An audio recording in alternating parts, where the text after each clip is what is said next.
Archbishop said, Eastwood, the Prince of Ghana has located you. I said, huh? What does this want to mean? He said, no. There's a principality in this country which locates a man of God at any particular time. He said, now you have come of age and that principality has located you. I said, I thought being a child,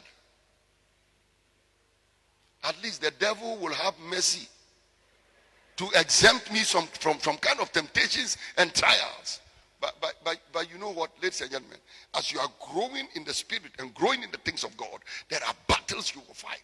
Spirits that will appear. Sometimes they will appear physically.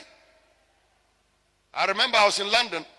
I finished preaching in a church and I went and sat at the book stand to sign books. And while I was signing the books, all of a sudden a woman stood in front of me. The whole place became quiet. Now after I was here gume. You know, I felt some goosebumps on my body. And I felt cold at once. When I raised my head, this lady was standing in front of me wearing a red coat. Her lipstick was black. Whatever was black. Her fingernails, the whatever was black. And her dress inside was black and the coat was red. So I lifted up my eyes and I asked her all of a sudden, I said, what is your name? She said, I can't tell you. Where do you live? She said, I cannot tell you. And from my spirit, I just responded and I said, I know. I asked, where are you going from here? She said, I cannot tell you. That one too, I responded. I said, I know. And then after that, she left. It took everybody about 5 minutes to start talking around me, signing the books. Then somebody asked me, Daddy, Pastor, did you see that lady? I said, but I was talking to her. Why do you think I didn't see her? They said, don't you think she looks strange? I said, yeah, she did. I went back to the hotel. I washed down, came and lay on the bed. And normally when I finish, one of the things I would do is that I'll put my face on the pillow. And then I'll pray and thank God for the meeting and so on and so forth. When I put my head down, the way I felt in that church, I felt the same way. So, because of the panic, I turned my face and I looked in the corner of the room and that lady was standing there. My door was locked. She was standing there quietly looking at me. And I'm talking about just looking at her the way I'm looking at you. And I spoke out and I said, you followed me here? No response.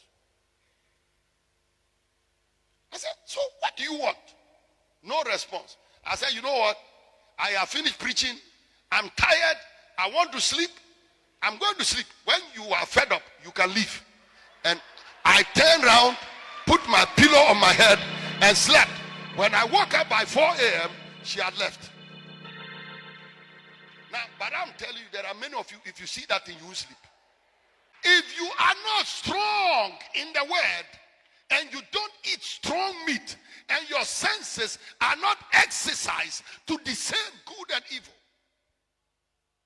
there is a certain level of battle God will not allow you to get into. Because if you get into that level of battle, you'll be destroyed.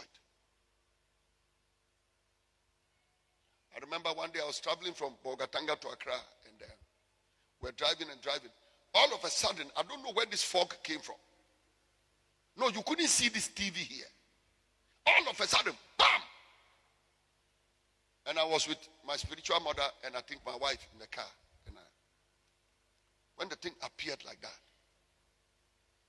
I don't know, instinctively from my spirit, I just said, I command you, evil cloud, to disappear.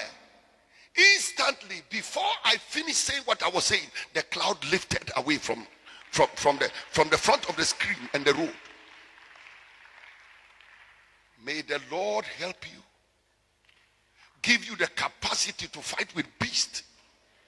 Many of us are dealing with things.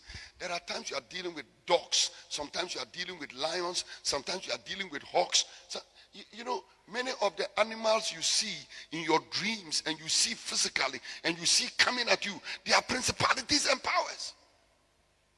They are forces of darkness. Your only weakness is that you keep running from pastor to pastor with those things instead of standing to fight. But let me ask you, until you fight your own battles, how will your level in the spirit rise?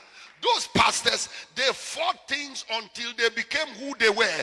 You must fight your own battles to become who you must be in the spirit. Fight your own fight. Fight your own battle. Win your own war in the name of Jesus. Come on, clap your hands and shout it like your voice is yours. Strong.